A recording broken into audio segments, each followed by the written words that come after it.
Atos dos Apóstolos, capítulo 6, verso 1 até o 7. Desde já quero agradecer aqui o pastor Eugênio, que provavelmente ele está assistindo, né, ao vivo, em nome de Jesus. E agradecer aos irmãos pela confiança, em nome de Jesus. Atos capítulo 6, verso 1 até o 7, que diz assim a palavra do Senhor. Ora, naqueles dias, crescendo o número dos discípulos, houve uma murmuração dos judeus gregos, contra os judeus hebreus, porque as suas viúvas eram desprezadas no ministério cotidiano. E os 12, que eram os apóstolos, convocando a multidão dos discípulos, disseram: não é razoável, em outras traduções, não é correto que nós deixemos a palavra de Deus e sirvamos as mesas. Escolhei, pois, irmãos, dentre vós 7 varões de boa reputação, cheios do Espírito Santo e de sabedoria, aos quais constituamos sobre este importante negócio. Mas nós perseveraremos na oração e no ministério da palavra.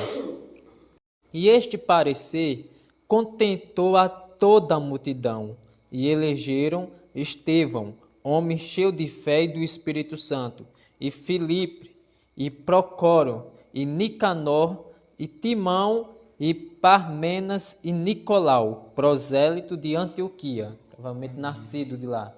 E os apresentaram ante os apóstolos, e estes, orando, lhes impuseram as mãos. E crescia a palavra de Deus, e em Jerusalém se multiplicava muito o número dos discípulos, e grande parte dos sacerdotes obedecia à fé. Vamos só fazer mais uma pequena oração para complementar com a oração da irmã. Senhor Deus, Pai de bondade, Deus das misericórdias, que o Senhor possa nos dar luz a esse texto que foi lido, Senhor, para a compreensão das verdades da Tua palavra. Nos santifica na verdade, porque Tua palavra é a verdade, Senhor.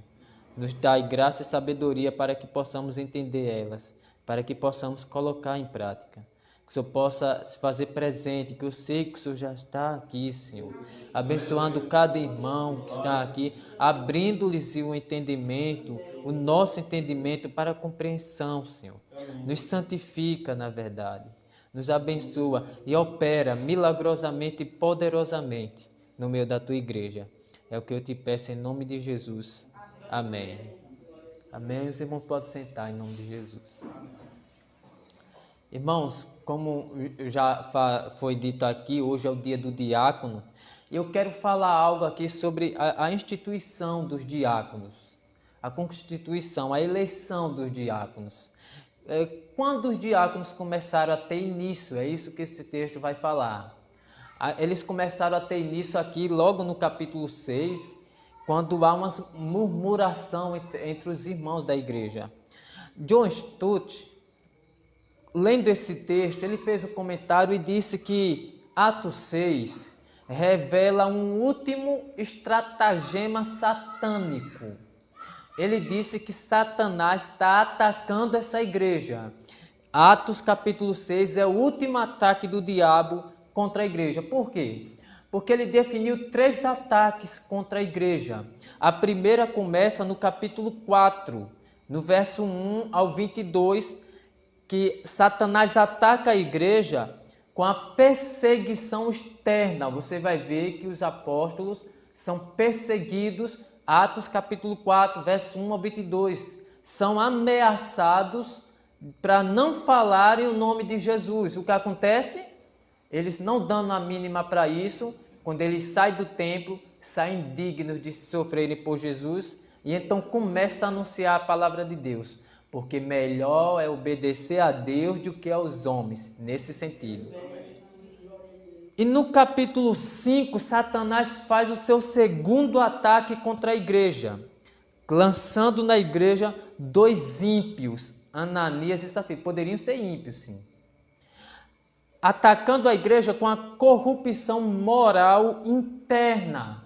Atos 5, verso 1 ao 11. Você vai ver que a igreja estava com a corrupção dentro dela. Irmãos, E quando a igreja tem uma corrupção moral dentro dela, afeta toda a igreja. Afeta toda. Por quê?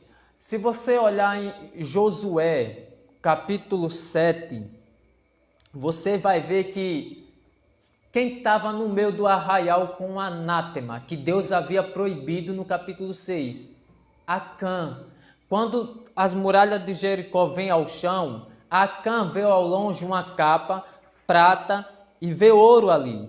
Acã deseja aquele anátema e toma para si e esconde dentro da tenda. O que acontece? No capítulo 6, por causa do pecado de Acã, o Israel, ele perde a guerra. Israel, que era maior em número do que a cidade de Ai, o que é que os irmãos compatriotas falam para Josué? Josué, não envia muitos homens lá não para não cansá-los, no capítulo 7 de Josué. Mas envia 2 ou 3 mil homens só, porque a cidade de Ai é pequena, a vitória é fácil contra aquela cidade. E Josué faz o quê? Envia aqueles homens. Quando eles vão guerrear contra Ai, Ai cai como um leão para cima deles. Mata 36 homens e os restos ficam feridos e fogem. E Josué quer saber a causa, por que nós perdemos a luta, Senhor? E Deus fala, porque no meio de vocês tem um anátema. Quem estava... Aí eu fiquei me perguntando, Senhor, quem estava com o anátema era Acã, por que os outros perderam? Simples, porque a igreja é um corpo. Não fique pensando você... Aqui não tem nada a ver com o que eu vou falar, mas eu quero abrir essa sessão. Não fique pensando você que as suas decisões não vai afetar a igreja toda, porque afeta. Não fique pensando você que as suas decisões, que o pecado que nós geralmente não confessa, que não se arrepende, não vai afetar os colegas, não vai afetar os amigos, não vai afetar a família, porque afeta. Somos um corpo. Se você levar um corte nesse dedo, ou esse dedo ser arrancado, todo o teu corpo vai sentir a mesma coisa com a gente. E os apóstolos, sabendo disso, no capítulo 5, ele então extirpa. O juízo de Deus vem de imediato contra Ananias e Safira, para preservar a pureza da igreja. E logo então, no capítulo 6, vem o segundo ataque contra a igreja. O terceiro, no capítulo 6, que é o ataque da distração. O diabo queria distrair aqueles irmãos, principalmente os apóstolos. Por quê? Porque distraindo os apóstolos, não ia haver pregação. Então a igreja não ia ter defesa contra o ataque, ou melhor, contra as falsas doutrinas que já circulavam naquela época. Por isso que no capítulo 6 o diabo então vai promover aqui uma distração entre os irmãos. E ele começa o capítulo 6 com a murmuração dos judeus de cultura grega, dizendo: ora, naqueles dias, crescendo o número dos discípulos, houve uma murmuração dos gregos contra os hebreus. Até aqui, a primeira coisa que nós aprendemos aqui: quanto maior for a igreja, mais problemas ela terá. Você vai ver que quando o número dos discípulos ia crescendo e houve uma murmuração. Se igreja pequena já tem problema, imagina uma mega igreja, uma igreja grande. Porque essa igreja era constituída de mais de 8.000 discípulos. Só com a pregação de Pedro, é claro, 8.000 pessoas se converteram e começaram a congregar na igreja. A igreja não havia templo naquela época como hoje, era de casa em casa. E os discípulos crescendo muito, houve então uma murmuração entre eles, entre os judeus de cultura grega e os judeus de cultura hebraica. Os judeus que falavam grego e os judeus que falavam hebraico. E ele vai dizer aqui qual a causa dessa murmuração. E ele diz que porque as suas viúvas eram desprezadas no ministério cotidiano. O que é que estava acontecendo aqui?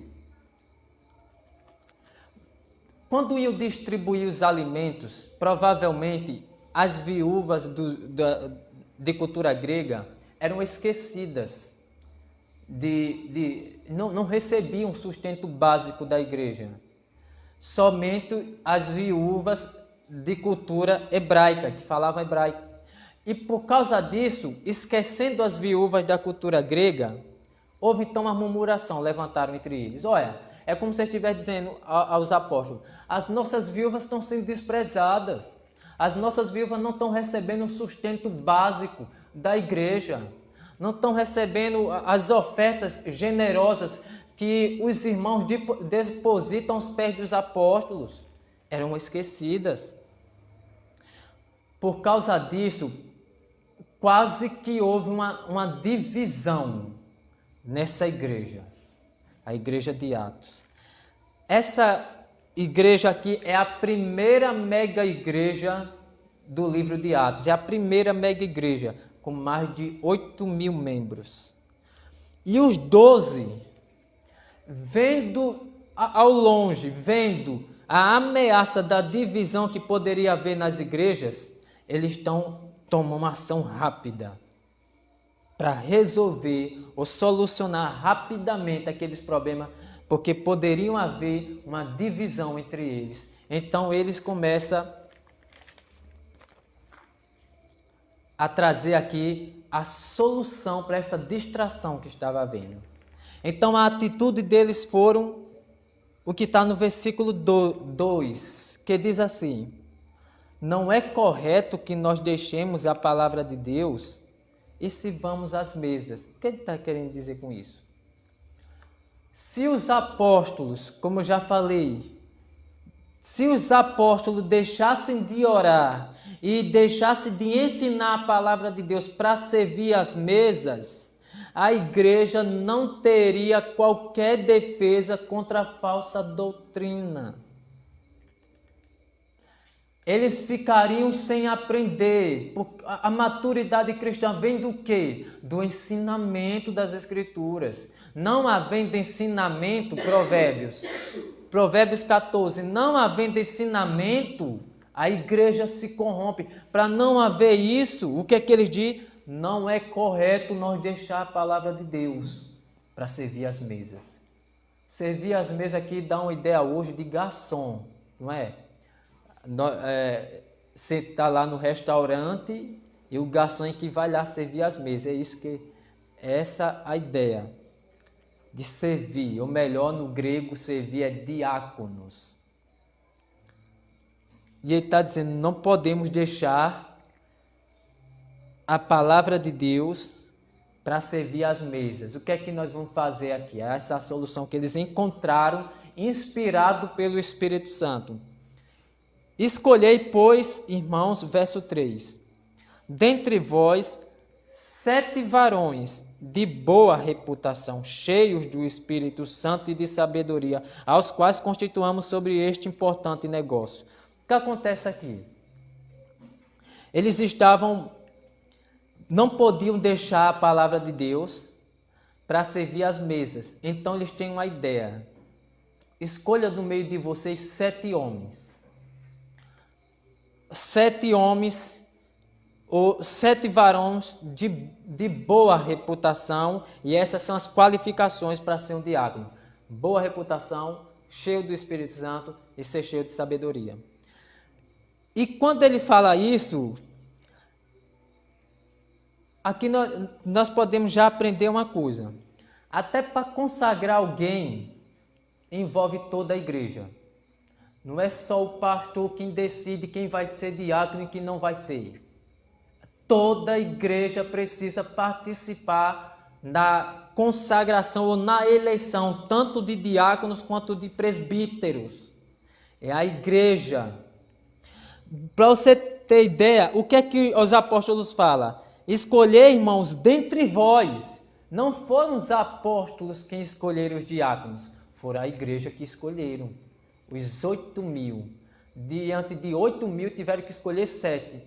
7 parece ser um número pouco para 8.000 pessoas. Muita gente tem tem interpretações, muitas das vezes, muito equivocadas quanto a esse assunto. Eles dizem que 7 representa a perfeição de Deus e, portanto, escolheram 7. Não creio que seja assim. Tanto é porque isso aqui é literal, não tem nada simbólico aqui. Se escolheram 7, não sabemos qual a razão. A razão foram 7 homens para ajudar 8.000 pessoas. E aqui envolve a igreja. É a igreja quem escolhe as pessoas para o diaconato.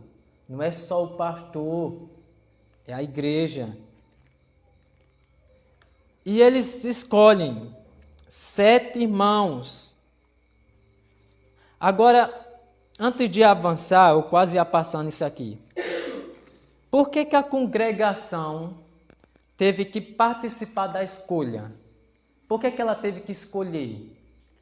Isso por 2 razões. Primeiro, porque os membros da igreja são todos salvos. E o Espírito Santo passou a habitar no coração deles. Portanto, eles, a igreja, estão qualificados para julgar os assuntos da igreja de Cristo. Entenderam? Vocês, a igreja, são uma comunidade de salvos e o Espírito Santo habita na igreja. Portanto, a igreja tem qualificação para julgar os assuntos da igreja de Cristo. Essa é a primeira. E a segunda razão, porque que eles escolheram, tem a ver com que eles tinham ligação direta com o resultado da decisão. Por isso, os 7 homens que eles escolheram não ia afetar somente as viúvas negligenciadas, esquecidas. Esses 7 homens também influenciarão toda a igreja. Portanto, que toda a igreja tem que participar da escolha e escolher bem, porque esses irmãos não só vai afetar, não só vai influenciar as viúvas, vai influenciar todo o corpo. Porque existem vários membros, mas um corpo só. Nós somos um corpo. E aqui ele vai dar qualificações. E ele vai falar aqui as qualificações que o diácono deve ter para si. E a primeira coisa que ele fala é: escolhei, pois, irmão, dentre vós 7 varões de boa reputação. A primeira qualificação que um diácono tem que ter é uma boa reputação. Em outras palavras, boa reputação quer dizer que eles tinham que ser pessoas de confiança. Pessoas que não houvesse dúvida sobre seu caráter. Então, essas pessoas de boa reputação é pessoas de respeito, conhecidos tanto pelo seu caráter quanto pela sua conduta. Por quê? Porque não podia haver dúvidas quanto ao seu caráter. Já pensou você escolher alguém para tomar de conta do dinheiro e de repente ter dúvida? Será que aquele irmão não é ganancioso? Será que eu escolhi bem? Então, para não haver dúvida, tem que haver pessoas de boa reputação. E a segunda coisa, a segunda qualificação que todo diácono deve ter: boa reputação e cheios do Espírito Santo. Essa aqui é a melhor. Até para servir tem que ser cheio do Espírito Santo. Até para ajudar os irmãos, para servir os irmãos, até para oferecer um copo de água aos irmãos, tem que ser cheio do Espírito Santo, senão não adianta. E eles então escolhem essas pessoas cheias do Espírito Santo. E aqui eu quero abrir mais uma sessão. Ser cheio do Espírito Santo não é falar em línguas, não é profetizar, não é dizer que sentiu isso, teve revelação daquilo. Ser cheio do Espírito Santo está nos frutos. Está no fruto do Espírito, que é o amor, paz, longanimidade, benignidade, mansidão, domínio próprio, fé. Então, uma pessoa que tem essas características, que tem esses frutos na sua vida, essa é uma pessoa cheia do Espírito Santo. É um homem santo. Porque já está dizendo, é Espírito Santo. Então, só tem o Espírito Santo, só é cheio do Espírito Santo quem é santo. Porque ele só habita em templo santo, redimido pelo sangue do Cordeiro. Então, para servir, tem que ser cheio do Espírito Santo. E a última qualificação do diácono, tem que ser cheio de sabedoria. Por quê?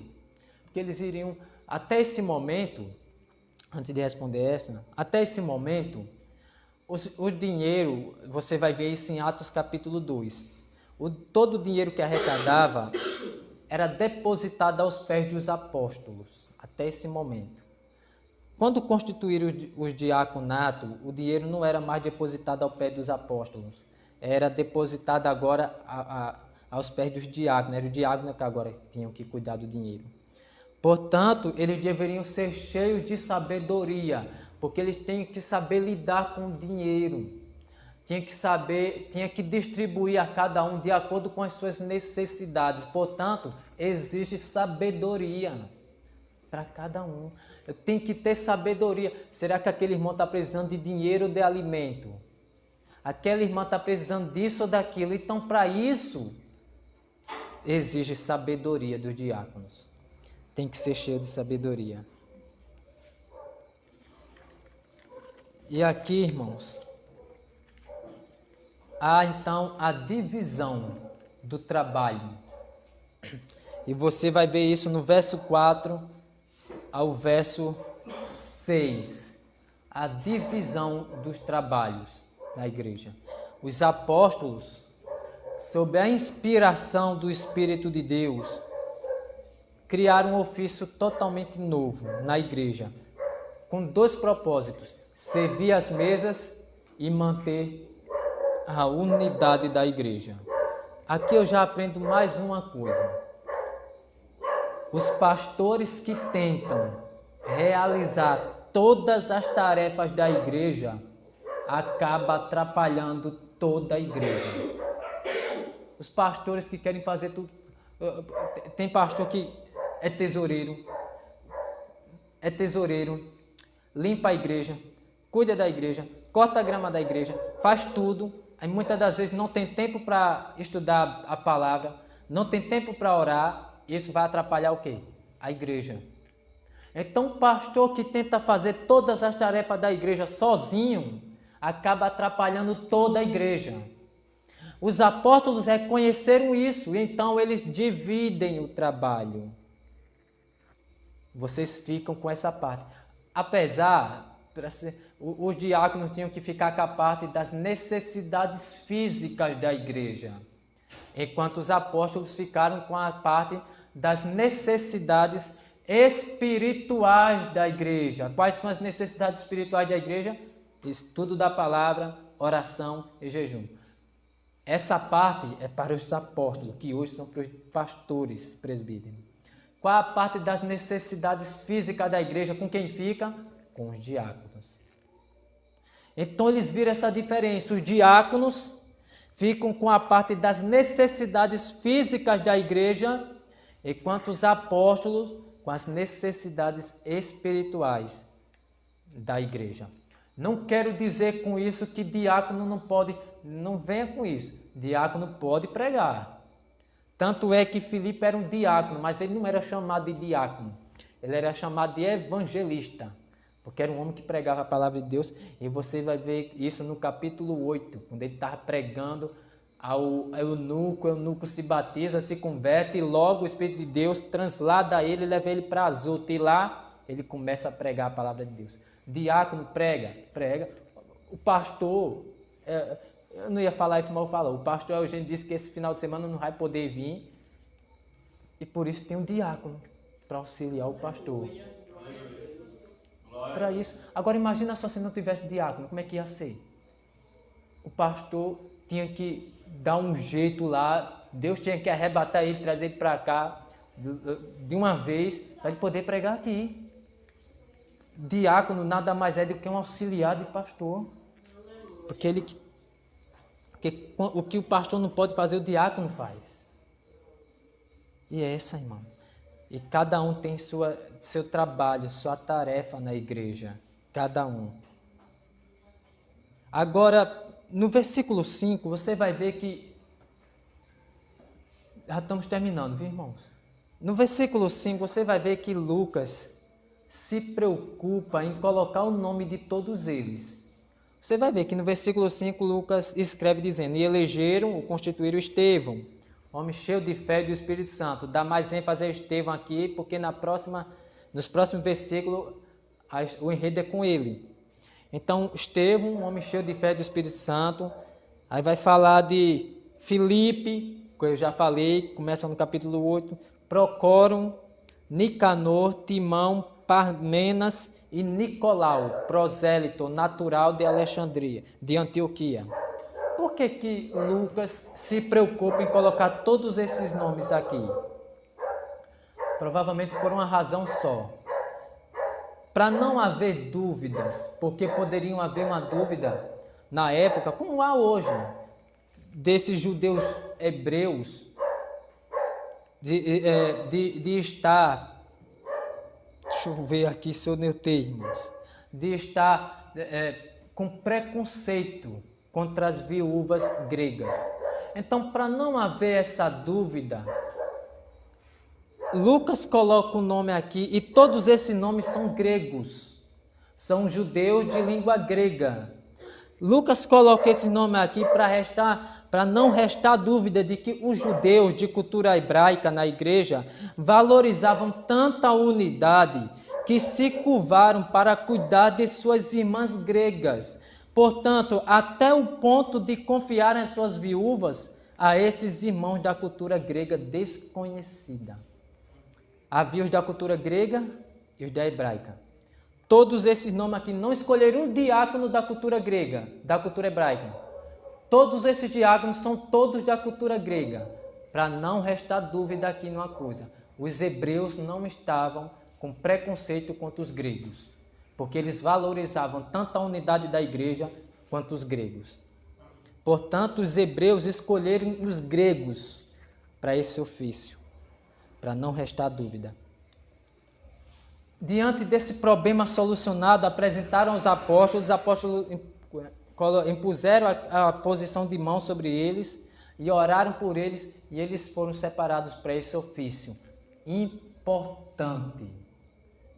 Porque no versículo 3, logo no finalzinho, os apóstolos dizem que esse negócio é importante, sobre este importante negócio.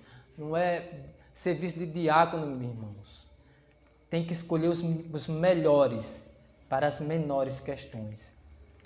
Muita gente negligencia o ofício dos diáconos por achar menor. Os apóstolos não, a igreja não. Eles viam que o diaconato era um ofício importante na igreja. Tanto é que o autor que nome meio inglês, que eu esqueci o nome, ele disse uma vez: quando falta diácono na igreja, falta saúde para a igreja. Que o diaconato é importante para a igreja. E aqui nós terminamos no versículo 7, que diz: e crescia a palavra de Deus, e em Jerusalém se multiplicava muito o número dos discípulos, e grande parte dos sacerdotes obedecia à fé. A primeira coisa que nós aprendemos: a palavra de Deus crescia. Quando os diáconos são constituídos, a palavra de Deus cresce. Quando o problema é solucionado, há um avanço na igreja. Irmãos, por que a palavra de Deus crescia? Porque enquanto os diáconos estavam cuidando das necessidades físicas, os apóstolos estavam cuidando das necessidades espirituais, estavam evangelizando, pregando o evangelho, e a palavra de Deus estava crescendo.